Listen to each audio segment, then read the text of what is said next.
Բարյոր այսօր կխոսենք կրծքագեղձի կիստաների, ֆիբրոադենոմանների և կրծքագեղձի հասկերի մասին տաղավարում հյուրընկալել ենք Վանարջյանի անվան ուրուցկաբանության ազգային կենտրոնի մամմոլոգիական բաժանմունքի բժիշկ կառուցկաբան Արտյոմ Սիմոնյանին։ Բարև ձեզ։ Մեր զրույցը սկսենք կիստաներից, ինչի հետևանքով են զարգանում։ Նախ ասենք, որ կիստաները որպես կանոն կարելի է դիտարկել ընդհանուր մաստոպաթիաների կառուցվածքի մեջ, չնայած տարբերակում ենք նաև ուրեմն սոլիդ առանձին կիստաներ, դրանք որպես կանոն իրենց ինչ է ներկայացնում, հեղուկով լցված պարկեր են եւ որպես կանոն, ինչպես ասացի, դրանք դիտարկում ենք մաստոպաթիաների ընդհանուր կառուցվածքի մեջ։ Պատճառագիտության մեջ եթե նշենք, առավել հաճախ իհարկե մի քանի խումբ պատճառներ ենք առանձնացնում, սկսած գինեկոլոգիական խնդիրներից, տարբեր տիպի էրոզիաներ, էնդոմետրիոզներ եւ այլ։ Երկրորդ հիմնական խումբ պատճառը դա հորմոնալ շեղումներն են, որոնք հիմնականում պայմանավորված են ձվարանների եւ վահանաձև գեղձի հետ։ Այսինքն, երբ առավելապես լինում է ոչ լարժեք ձվազատում, այսինքն ձվարանի կիստաների առաջացում եւ վահանաձև գեղձի թերֆունկցիա կամ հիպոֆունկցիա։ Առավել հաճախ, եթե կլինիկական նշաններից ասենք, առավել հաճախ իհարկե ոչ պարտադիր, բայց առավել հաճախ հանդիպող նշանները դրանք որպես կանոն լինում են դաշտային ցիկլի խանգարումների տեսքով, ասենք առատ սակավ ու շուտ երկար կարճ, լինում է մազաթափության ձևով, երբ կինը նշում է, որ ունի, ասենք, այն հատվածներն, որտեղ բնորոշ չի մազաթափություն եւ այլ հատվածներն, որտեղ բնորոշ չի մազակալում, քաշի փոփոխություն դեպի ավելացման կողմը, լինում է մաշկի չորություն, ճարպոտություն, մաշկի վրա, ուսի, կրծքի, պարանոցի վերին հատվածներում հիմնական ակնեների, այսպես կոչված դեռահասության ակնեների բզուկների առաջացում։ Այսինքն նշանները, որոնք մեզ անուղղակի կարող են հուշել, որ կա հորմոնալ շեղումներ։ Եվ երրորդ հիմնական կարևոր պատճառներից մեկը դա կնոջ ոչ ռեգուլար, ոչ բավարարված սեռական կյանքն է։ Այսինքն նշաններ, որոնք մեզ կարող են հուշել խնդիրների մասին։ Կիստաները, եթե լինում են բազմակի, հիմնականում 1-2 սանտիմետր, մենք որպես կանոն դրանց ուղղակի դիտարկում ենք, եթե կա որոշակի հատուկ շեղում, առանձնահատկություն, մենք իհարկե առաջարկում ենք կամ պունկցիոն բիոպսիա, այսինքն դատարկել բջջաբանական հետազոտություն իհարկե կատարելով, կամ եթե արդեն կա ինչ-որ կիստայի բորբոքում, կամ ասենք ցիստոպապիլոմա, այսինքն առաջացում, երբ կիստայի մեջ առաջանում է պապիլոմա, դրանք առաջարկում ենք որպես վիրահատական բուժում։ Եթե չէ, մենք որպես կանոն առաջարկում ենք դեղորայքային բուժում։ Չնայած դեղորայքային բուժումը կարևոր է, բայց ես միշտ անպայման շեշտում եմ, որ առավել կարևոր է պատճառական բուժումը։ Մինչև պատճառը չբուժենք, հետևանքը ինքնուրույն չի անցնի։ Այնպես որ ավելի կարևոր է պատճառի հայտնաբերումը, պատճառական բուժումը եւ իհարկե զուգահեռաբար մաստոպաթիայի բուժումը։ Կիստաները շոշափելի են, թե մինչև չստուգվեն չեն իմանալու։ Սովորաբար իրենք շոշափում են որպես փոքրիկ, փափուկ, էլաստիկ, կարելի է այդպես ասել, փոքրիկ պարկերի ձևով։ Ցավոտ սովորաբար չեն լինում մինչ նախադաշտանային շրջան, երբ որ նախադաշտանային շրջանում կնոջը բնորոշ կրծքագեղձերի փքվածության ուռածության երևույթներն են, այդ ժամանակ նաև նկատվում է կիստաների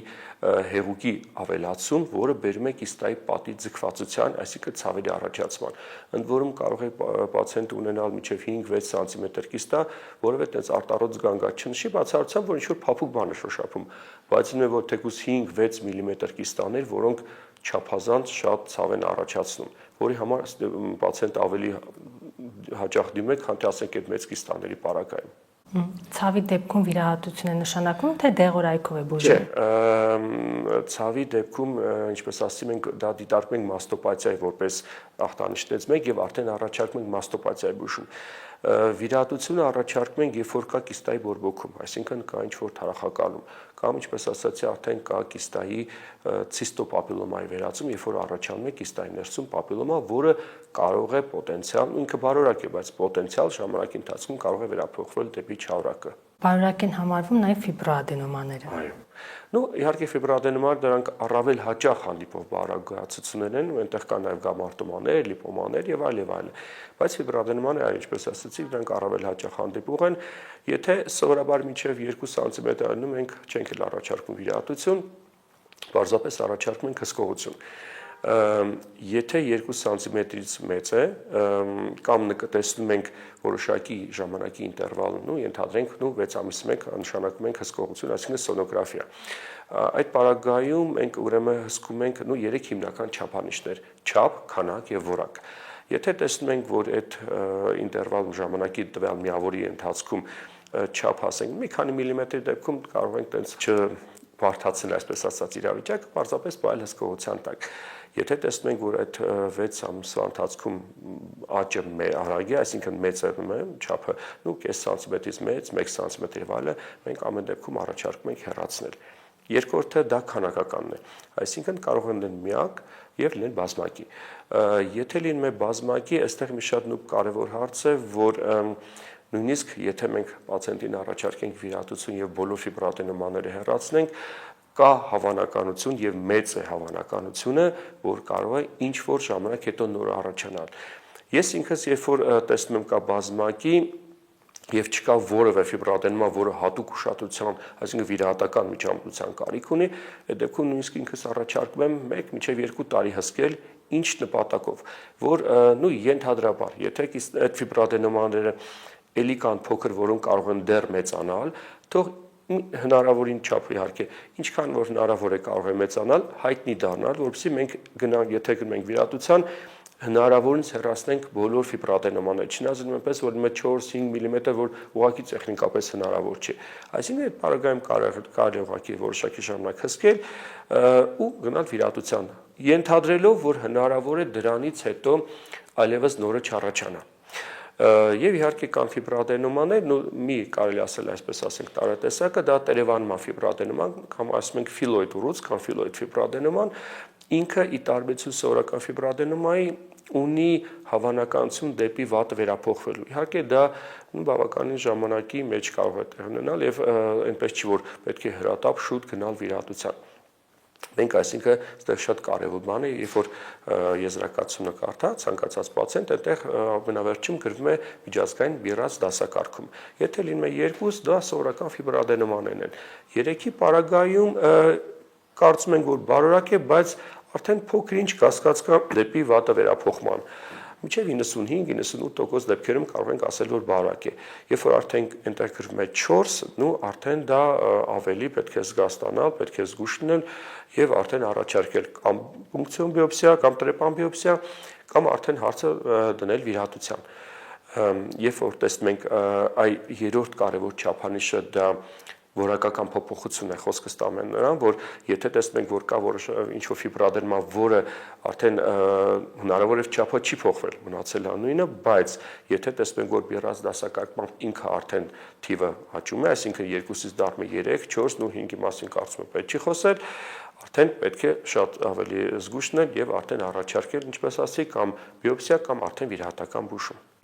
Ֆիբրոադենոմայի առաջացման պատճառները նույնն են ինչ կիստայի դեպքում։ Չկա որոշակի հստակ պատճառ, բայց այո, առավել հավանականը դա հորմոնալ էլի շեղումներն են։ Առավել հաճախ, առավել եւս, երբ որ մի քիչ առաջ ասացի, կան բազմակի ֆիբրոադենոմաներ։ Նույնիսկ ես ունեմ պացիենտներ, որոնք, այսպես կասենք, եթե կարելի է ընտանեկան մայրը եւ աղջիկները ունեն ֆիբրոադենոմաներ, ուղղակի ասենք իրենք գիտեն, այն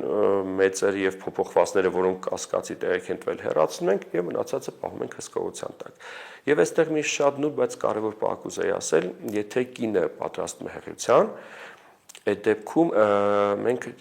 սովորաբար խորհուրդ ենք տալիս ազատվել այդ թեկուզ եւ հստակ ակնհայտ բարորակ է ֆիբրոադենոմա բիրած 2 որևէ խնդիր չի, բայց խորհուրդ ենք տալիս ազատվել, որպիսի հղիության ժամանակ որևէ այլ փոփոխություններ չի ենթարկվի հավանական։ Ինչի որտեվ ես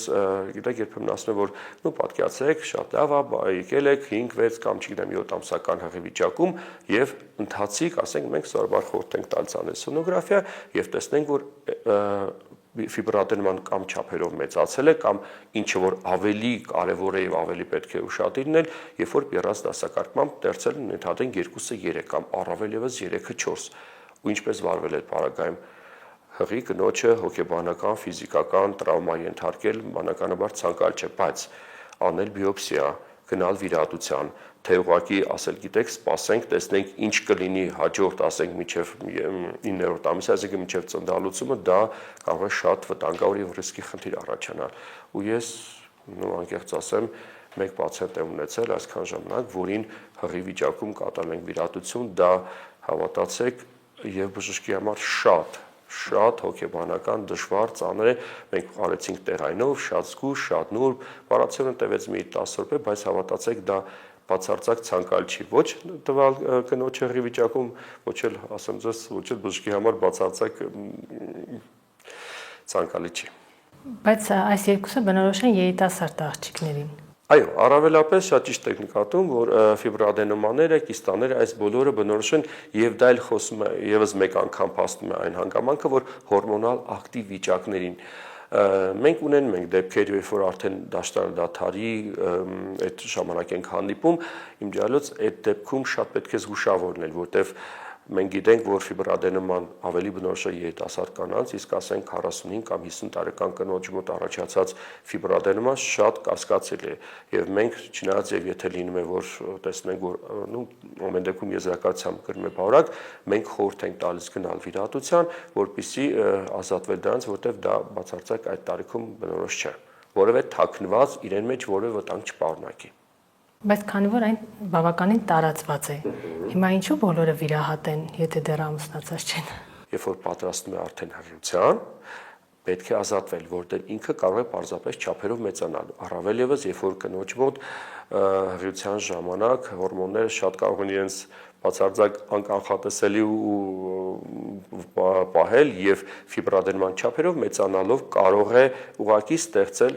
խնդիրներ կերակրման ժամանակ, եթե անգամ նույնիսկ ինքը չվերափոխվի։ Այսինքն կարող է լինել առավելապես կենտրոնական տեղակայման դասավորության դեպքում կարող է սեղմել որևէ արտատար ծորանի, կաթնային ծորանի եւ բերել կաթի հոսքի խանգարման, արտահոսքի, այսինքն բերել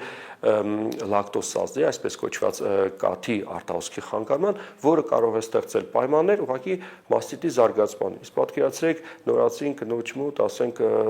չգիտեմ, մի շաբաթ կամ 10 օր առաջ ծննդաբերած կնոջ մոտ արդեն դա բացարձակ ցանկալի չի, դրա համար խորհուրդ է տրվում հեռացնել։ Երիտասարդները ինչպես են բացահայտում այդ խնդիրը։ Առավել հաճախ, եթե լինում է տեղակայումը դեպի մաշկ, այսինքն ավելի մակերեսային, եղծի մակերեսային շերտերում, շոշափում են որպես կլոր փոքրիկ գոյացում, ընդ որում հետաքրքիր է որ հարցում ես ինչ գանգատներ եք, ասում եմ ոչ մի։ Չէ, ասում եմ ցավ չունեմ, ասեմ ինչ գանգատներն եք, ոչ ասում եմ ցավ չի, ասեմ իսկ գոյացու շոշափում եք, ասում եմ իհարկե, ասում բայց դա գանգատա չէ, որպես կանոն դիմում են եթե ցավ է լինում, եթե ցավ չի լինում, գիտեք, ուղղակի գոյացու ասում են դե կար ինձ չի խանգարում, եղելանույնը կամ դիմում են, երբ որ նկատում են, որ այդ գոյացությունը չնայած չի ցավ, բայց վերջի ժամանակներ սկսել է ինչ-որ չափերով փոխվել, մեծանալ։ Այդ դեպքում են դիմում, որպես կանոն կարելի ասել, որպես փոքրիկ կլոր շարժում, այսպես կոչված շարիկ են շոշափում։ Կամ եթե լինում ավելի խորը շերտերում, հիմա փառք Աստծո կան հետազոտություններ, պրոֆիլակտիկ, այսինքն սկրինինգային, համապետական եւ այլ մարզային ծրագրեր, բուժ հիմնարկներն են իրեն կազմակերպում իրենց աշխատողների համար պրոֆիլակտիկ զննումներ, որի ընթացքում կարող են պարզապես հայտնաբերվել։ Այդ դեպքում եթե փոքր են մենք պարզապես ասում ենք հսկել, եթե արդեն տեսնում ենք մեծ է, ես ունեցել եմ պացիենտ, որի մոտ 6 սանտիմետր է, որ ինքը ասում էր ես 3 չառաջոն եմ շոշափել ու բոլորս էլ կարող ենք հասկանալ, որ 2 օրվա մեջ չէր կարող 6 սանտիմետր ֆիբրոադենոմա ձևավորվել, դա ամիսների, հնարավոր է տարիների պատմություն է, բայց պարզապես կին այդ 6 սանտիմետր ընդհանրապես շոշափել էր, ասենք տվյալ օրվանից 2 օր առաջ, որը մի քիչ իհարկե զարմանալի է։ Դա էլ կարող եմ խոսքը ստանել, որ ցանկալի է, պետք չի շատ ֆիքսվել կենտրոնանալ, բայց կարելի է ժամանակ առ ժամանակ կատարել նաև ինքնազննում, որպեսզի ինչ որ փոփոխություններ նկատել դեպքում իհարկե ժամանակին դիմել բժշկի։ Միակ ախտանշանը այդ ուռուցքի առկայությունն է շոշափվող, թե ինչ որ էլի հուշող տարբերակներ կան։ Միակ ախտանշանը գոյացությունը, ուրիշ ոչինչ։ Ավելին, երբ որ պացիենտը գալի ասում է, որ այ կա գոյացությունը եւ ցավում է, ճառագայթում է ու սկուրծք, չգիտեմ, մեջք, դրանք բոլորը պարզապես կնոջ էմոցիոնալ ֆոնն են։ Ֆիբրոադենոման երբևէ ցավ չի առաջացնում, եթե, ասենք, չգիտեմ, չի զուգակցում ինչ-որ բողոքային կամ այլ երևույթների հետ։ Պարզապես շոշափում է որպես փոքրիկ կլոր շարիկ շարժուն որպես կանոն անցավ, ամենակարևորը անցավ։ Դրա համար որպես կանոն չեն դիմում եւ դիմում են ավելի ուշ ժամկետներում։ Իսկ ինչ որ արտադրություն, Չէ, դա ավելի շատ մաստոպաթիաներին կարող է բնորոշնել, իսկ ֆիբրոադենոմայի դեպքում բացարձակ։ Ընդ որում, եթե արտադրությունը շատ ճիշտ նշեցիք, եթե ավելի բաց գույնի դեղին կամ սպիտակ, դա կարծում եմ վախենալ չի բնորոշել մաստոպաթիաներին։ Եթե արտադրությունը լինում է ավելի շագանակագույն, արյունային կամ սև, այդ դեպքում պետք է զգուշանալ, որովհետև դա արդեն ավելի բնորոշ է ներծորանային պապիլոմատոզ կոչվող հիվանդությանը, որի պարագայում, եթե կարելի այդպես ոչ բժշկական բառերով ասել, փոքրիկ գործնուկի պես փոքրիկ գոյացություններ են արտատարծ ծորաներում, կաթին արտատարծ ծորաներում։ Դրանք որպես կանոն բարորակ են, բայց եթե նույնիսկ ինքը լինում է 3, 4, 5 մմ, մենք անպայման առաջարկում ենք վիրահատություն, որովհետև պապիլոման կարող է ժամանակի ընթացքում, իհարկե ոչ ինչ որ ֆիքսված, այլ կարող ամիսների կամ տարիների ընթացքում վերափոխվել դեպի չարորակը։ Այդ պարագայում մենք անպայման վիրահատություն ենք առաջարկում, առավելևս երբ որ որևէ այլ բուժում գոյություն չունի։ Հնարավոր է մեկ կրծքագեղձում եւ կիստա լինի եւ ֆիբրոադենոմա։ Իհարկե, ունենում ենք, որ այդ պարագայում մեր ռադիոլոգները, մամոգրաֆիստները, սոնոգրաֆիստները, ասենց երբեմն երբ որ խոսում ենք, ասում են շատ խառը գեղձեր, այսինքն լինում է եւ կիստաներ, եւ ֆիբրոադենոմաներ, եւ օջախներ, ֆիբրոզ, ադենոզե օջախներ, որոնք առավելևս երբ որ կինը երիտասարդ է, երբ որ գեղձը, այսպես կոչված կոշտ է, տարիքի հետ գեղձը աշճանաբար կլիմաքսի տարիքից հետո արդեն վերափոխվում է դեպի ճարպայնի։ Այդ պարագայում շատ դժվար է ռադիոլոգներին հստակ եզրակացություն տալ ու իրենք որպես կանոն դիմում են կամ կոնտրաստային արդեն մամոգրաֆիայի կամ եթե տարիքը չի, ասենք մամոգրաֆիայի համար առավելևս գեղձը կոշտը առաջարկում են MRT հետազոտություն։ Ավելի հաճախ կոնտրաստային, որը մեզ տալիս է ավելի հստակ պատասխան, արդյոք այնտեղ որևէ վտանգավոր բան կա թե չէ, որովհետև երիտասարդ կանանց մոտ, երբ որ ուղղակի գեղձը շատ կոշտ է, առավել եւս հորմոնալ շեղումներ ունեցող կանանց մոտ երիտասարդ, այդ դեպքում շատ դժվար է կողմնորոշվել, թե ինչի հետ գործ ունենք։ Եվ Աստված մեր ասце, որ այդ կոշտ գեղձի տակ թաքնվածնի որևէ սկսվող process, որը կարող է ասենք 3 կամ 6 ամիս հետո հայտ գա, որը արդեն բնականաբար եւ պացիենտի եւ տվյալ բժշկի համար բացարձակ ցանկալի չէ։ Մեղմ ասած։ Էստրոգենի բարձր մակարդակը հուշող նշան է։ Այո, էստրոգենի բարձր մակարդակը հուշող է, բայց այստեղ շատ կարևոր է նաև հորմոնների, ոչ միայն էստրոգենի, այլև մնացած հորմոնների փոխհարաբերությունը։ Հնարավոր է, որ ինքը լինի բարձր, բայց ասենք այդքան արտահայտված չլինի մաստոպաթիա, այստեղ շատ կարևոր է հորմոնալ բալանսը։ Այս է ավելի կարևոր։ Դրա համար հաճախ մենք դիմում ենք էնդոկրինոլոգի կոնսուլտացիայի կամ գինեկոլոգի կոնսուլտացիայի, ինչի ես սկզբից ասացի, որ եթե մաստոպաթիաների պատճառական խնդիրներից մեկը խումբ պատճառներից մեկը դա հորմոնալ շեղումներն են, գինեկոլոգիական խնդիրները, այսինքն երբ որ մենք հայտնաբերում ենք պարտադիր, ես ինքս առաջարկում եմ դիմել մասնագետին, որպեսզի մասնագետը հասկանա արդյոք կարիք կա որևէ հորմոնների կատարել քննություն կամ կատարել սոնոգրաֆիա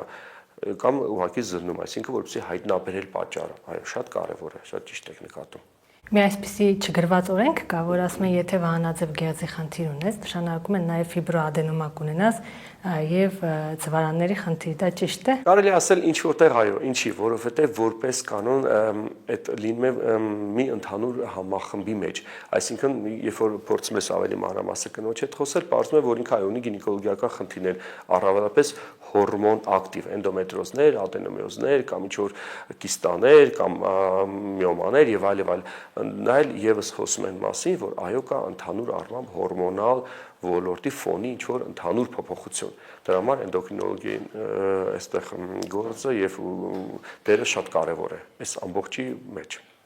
Կա այսպիսի տեսակետ, որ եթե երեխաներին կրծքով երկար են կերակրում կամ հակառակը չեն կերակրում, դա եւս խնդիրներ է առաջացնում, թե կրծքագեղձի քաղցկեղ, թե կիստաներ։ Ասեմ այսպես, ուրեմն իհարկե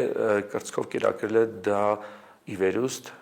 բնության տրված օրենք է, դա անհրաժեշտ է։ Պարզապես ինչ-ինչ պատճառներով, կարող են եւ օբյեկտիվ, երբ որ ուղղակի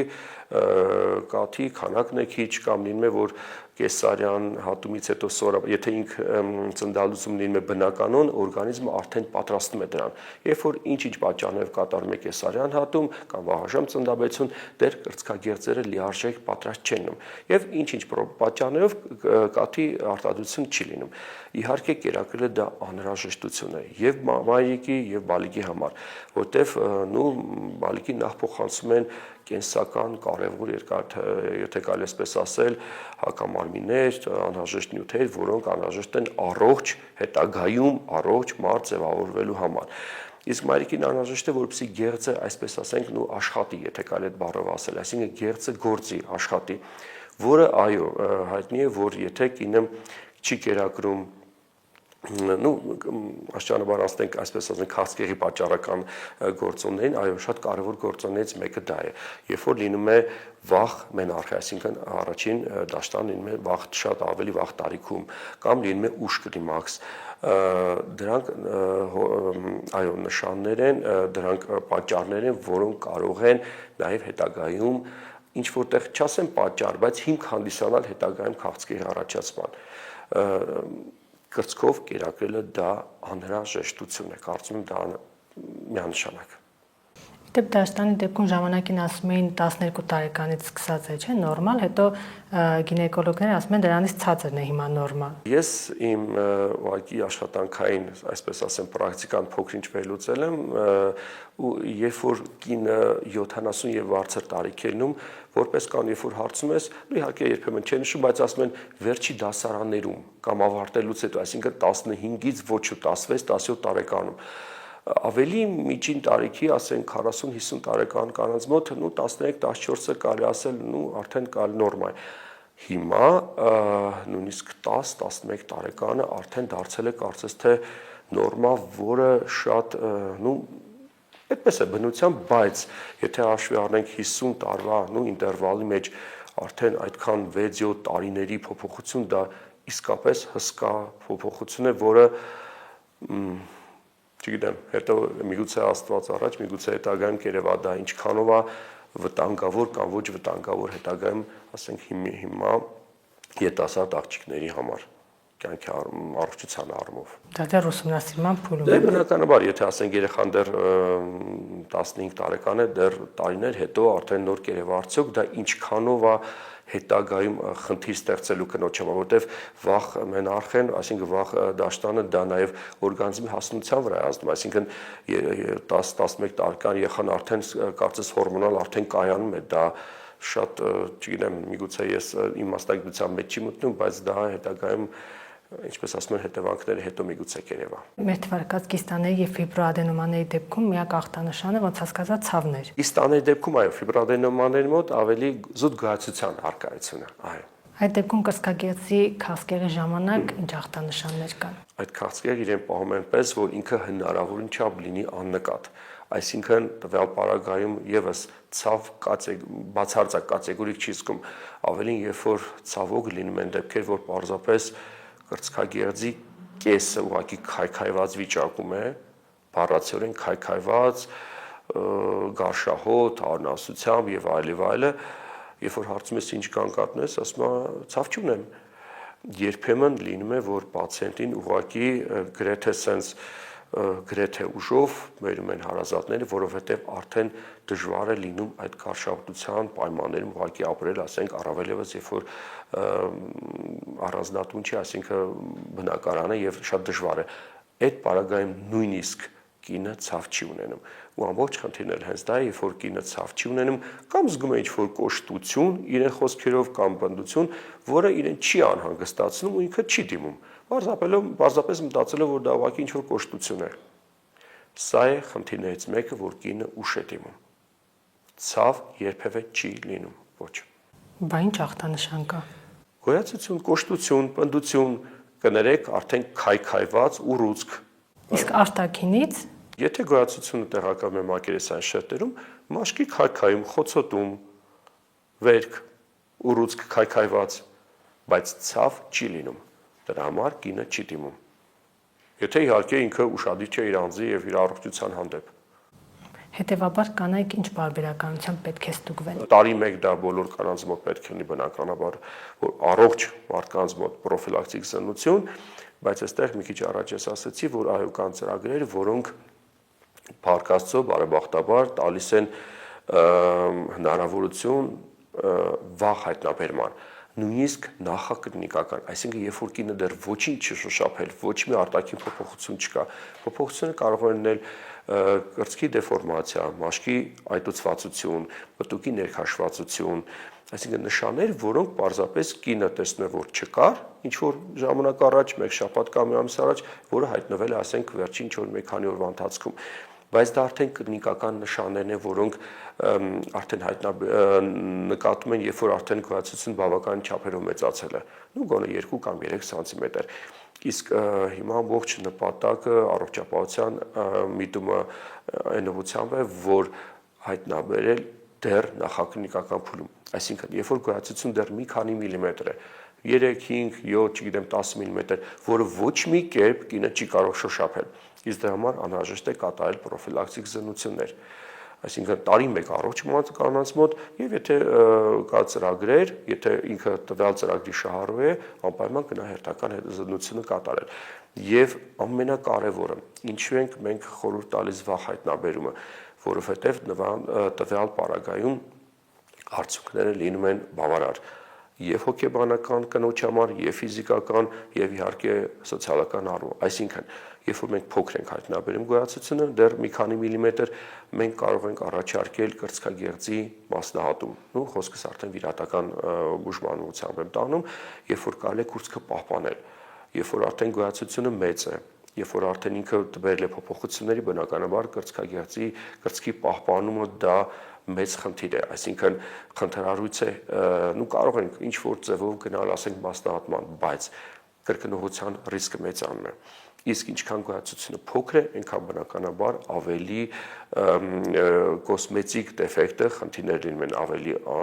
քիչ կամ աննկատ եւ բնականաբար առողջություն պահպանում է եւ որպես կին ընտանիքի համար, որպես մայր, որպես կին եւ իհարկե որպես սոցիալական առումով, այսինքն ինքը լինում է առողջ եւ չի բերում հաշմանդամության։ Ես դեպք գիտեմ, որ կինը հրաժարվեց կատարել կրծքագեղձի վիրահատություն, քաղցկեղ ուներ, ինքը ասում էր, չէ, առանց կուրծք չի լինի եւ այլն, բայց ինչ է առաջարկում ժամանակակից բժշկությունը։ Տեսեք, կան բուժման տարբեր եղանակներ։ Հիմնական դա քիմիոթերապիա, վիրահատություն, ճառագայթային թերապիա, հորմոնալ բուժում, թիրախային թերապիա, բայց այս ամենը պետք է ոչ թե պացիենտը որոշի, այլ դա արվում է բժշկի խորհրդով, այսինքն դա կախված է շատ հանգամանքներից, նախուռուցքի տեսակից։ Մենք շատ դա առանցքային դեր ունի։ Դրա համար մենք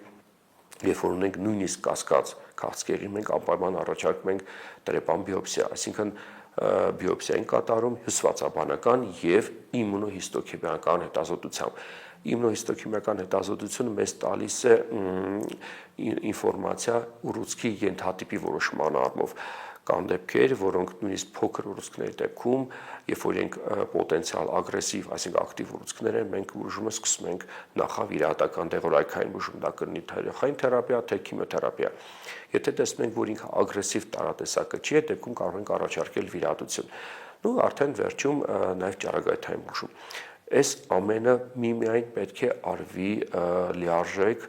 հետազոտություններից հետո, այսինքն առաջի 2 կարևոր հիմնական հետազոտություն իմունոհիստոքիմիական, ինչպես ասեցի, եւ իհարկե համակարգչային շերտագրությունը, որպեսզի տեսնենք արդյոք չկա որևէ այլ տեղ օրգանիզմում, այլ հատվածներում մետաստատիկ ախտարում, որտեղ դրանից նույնպես կարող է բուժման տակտիկան լիովին փոխվել, ամբողջովին փոխվել։ Այնպես որ բուժման եղանակի եւ եղանակների եւ հաջորդական ցանտրությունը հավատացեք, որ դա շատ կարևոր առանցքային դեր ունի բուժման հետագա արդյունքների համար, այսինքն հետագայում կրկնողության հավանականությունը, երբեք չեն կարող բացառել հավանականությունը նվազեցնելու համար։ Անկախ ամենից հիվանդությունը ցավոք իրեն բնույթ այնպեսին է, որ ինչու ենք ասում չարագ, որտեղ ինքը կարող է կրկնվել, ընդ որում կրկնողությունը կարող է լինել շատ տարբեր ժամանակներում։ Ցավոք ունենք դեպքեր, որ մի քանի ամիս անց մենք տեսնում ենք կրկնողություն, դա շատ ագրեսիվ ուռուցքներին է վերաբերում, բայց կարող է կրկնողությունները 1 տարի, 10, 20 կամ չգիտենք 50 տարի հետո, ընդ որում կրկնողությունը կարող է լինել 2 ձևով՝ տեղային, եւ հեռակա, տեղային, այսինքն երբ որ տվյալ հատվածում նոր կրկնվում է եւ այ մի քիչ առաջ ես ինչ ասացի, որ եթե փոքր է նմկայացությունը մենք կարողանում ենք լայն մասնահատել, հեռացնել, կուրծքը պահպանել, դրանով իսկ կանխելով հետագա կրկնողությունը, տեղային կրկնողությունը եւ հեռավոր կրկնողությունը, այսինքն դա վերաբերում է այլ օրգան համակարգերում մետաստազների արտահայտման։ Ես դրա համար ինչ ենք անում, պարտադիր ունենք ժամանակացույց, առաջի տարվա ընթացքում 3 ամիսը 1, երկրորդ տարվանից սկսած 6 ամիսը 1 հետազոտություններ են կատարում եւ ամբողջ կյանքի ընթացքում մենք խորհուրդ ենք տալիս լինել դինամիկ հսկողության ներքո, այսինքն տարի 1 գոնե կատարել մի քանի հետազոտություններ, մամոգրաֆիա, եթե պահպանվել է կուրծքը տվյալ կողմից եւ նաեւ առողջ կողմից, համակարգչային շերտագրություն, սցինցիգրաֆիա, ոսկորներով սցինցիգրաֆիա եւ հետազոտություններ, որոնք օնկոմարկերների որոշում, որոնք կարող են հնարավորինս փոքր որևէ օրգանիզմի ինչ որ հատվածում փոքր նշանների ոչ թե կլինիկական, այլ ռադիոլոգիական նշաններ, այսինքն ինչ որ հատվածում ենթադրենք տեսնենք, որ կա 5-6 մմ գոյացության հայտնաբերում, հնարավորինս վաղ հայտնաբերել ու կատարել համապատասխան բուժում։ Այսինքն չթողնելով, որ մետաստազը մեծանա ու այլևս բերի անդարձելի խնդիրների հետևանքների։ Եթե արդեն մետաստազներ կան, մեխանիկորեն կյանքը փրկել չի ստացվի։ Չէ, այդպես չի կարելի անել։ Չի կարելի ասել, որտեվ օրինակ, իհարկե կախված է թե որ օրգանի մետաստազների մասն է խոսքը։ Որպես կանոն կրծքագեղձի քաղցկեղը առաջին հերթին մետաստազներ է տալիս ոսկորներ, թոքեր, լյարդ, գլխուղեղ եւ կախված օրգանից արդեն կարող է պրոգնոզը տարբեր լինել։ Որպես կանոն ոսկորների մետաստազների դեպքում պրոգնոզը լինում է լավ եւ բուժումը բավականին լավ երկարատև արդյունքներ ունենում։ Թոքերի դեպքում ավելի քիչ ավելի է բուժման արդյունավետությունը, բայց իհարկե ավելի բնականաբար բարձր է։ Լյարդի եւ գլխուղեղի դեպքում ցավոք արդեն պրոգնոզը բավականին վատ է եւ բուժման հնարավորություններն են ավելի սակավ եւ արդյունավետությունը ավելի ցածր։ Այսինքն այդպես չի կարելի ասել, որ եթե կա մետաստազ, իհարկե մետաստազները համարվում են 4-րդ փուլ, բայց չի կարելի միանշանակ, այսպես ինչպես ասում են, մի թրով, ասենց ասել, որ վերջ արդեն տարածված է եւ այլևս անել չի կարելի։ Ոչ, ունենք պացիենտներ, որոնք ընդ որում տարեց տարի ավելի նորանոր պրեպարատներ են հայտնվում, որոնք երբեմն բերում են լիարժեք ռեզորբցիա, այսինքն երբ որ մետաստազ լիարժեք անցնում է, կամ էլ բերում են ուղղակի վիճակի ստաբիլիզացիա, այսինքն կա բուժումը կատարում է եւ մնում է նույն չափով, այսինքն չի մեծանում, չի պրոգրեսիվում, պահում ենք հսկողության տակ եւ մարդը իրեն պարզապես պրակտիկ առողջ է զգում, կա խնդիրը, բայց ինքը կարող է իհարկե միգուցե որոշակի քիչ սահմանափակները, բայց իրեն կյանքը շարունակել ապրել եւ ուրեմն կենսագործել։ Վերջերս դուք բացառիկ վիրահատություն եք կատարել 10 կիլոգրամանոց ֆիլոիդ ուռուցք եք հեռացրել։ Սա ինչպես էր բացահայտվել։ Այո, շատ եզակի դեպք էր, որի պարագայում ուղղակի ինքը իր բնույթով շատ եզակի էր, այսինքն պարզապես կինը թողել էր, որպեսզի կուրծքը հասներ այդ վիճակի։ Դա չգիտեմ ինչպես էր ինքը դա պահել, ինչպես էր ինքը դա արել, ուղղակի որ համեմատության մեջ նայում էր, առողջ կողմի կուրծքը բավականին փոքր, իսկ դա ինքը այդ ուղղակի պարզապես պետք է պատկերացնել 10 կիլոգրամ կուրծքը, ասեք եւ չափերով եւ ծանրությամբ ինչպես էր կին ուղղակի ապրում։ Եվ եկել էր պարզապես այն ժամանակ, երբ որ արդեն սկսվել էր քայքայվել։ Այսինքն դիմել են այն ժամանակ, երբ որ առնահոսել էր դա, չգիտեմ, լինում են եզակի դեպքեր, որ մենք ինքներս ենք երբեմն ինչպես ասում են, sense զարմանում, մեղմ ասած, բայց այո, լինում են, ցավոք լինում են։ Երիտասարդ կին, որը ուղղակի ընտանիքում գիտեին, տեսնում էին բնականաբար, չտեսնել հնարավոր չի, դա ամիսների պատմություններ, պարզապես թողել են, որ եկել է այդ չափերը արդեն քայքայում եւ անհասում էր եւ իրանք որոշեցին, որ այդ օրը պետք է ուղղակի դիմեն։ Ընդ որում դիմել էին ուրբաթ օրը արդեն օրվա աշխատանքային ավարտին, օրվա ժամը 4:30 ուղղակի տենց հրատապ զանգելով գալով, որ մի բան արեք, որ արդեն ինքը քայքայում անհասում է։ Այդ պարագայում իհարկե մի քիչ ճիշտ չէ, որ ասես, բայ ինչի եք թողել այս վիճակին, արդեն պացիենտը դիմել է, ստիպված է այդ վիճակում արդեն խնդրին լուծում տալ, բայց Հետո երբ որ հարցում ես, դե ասում է, դե մեծանում էր, բայց չէր խանգարում։ Ուղղակի այդպես ինքը հարմարվել էր, իսկ երբ որ արդեն ներողություն սկսել էր արունահոսել, ինքը այդ պայն որոշել է, որ արդեն իրեն խանգարում է։ Ու դիմում է ուրբաթ օրը ժամը 4:30։ Ու ասում է, դե մի բան արեք, շուտ արեք։ Բայց բարորակ ուռուցք էր, չէ՞։ Հիմնական բարորակ էր, բայց որոշակի հատվածներում արդեն կար վերափոխման միտում եւ նույնիսկ փոքր հատվածում արդեն կար վերափոխում։ Այսինքն դուք շատ նուրբ բայց մոտեցաք հարցին, որ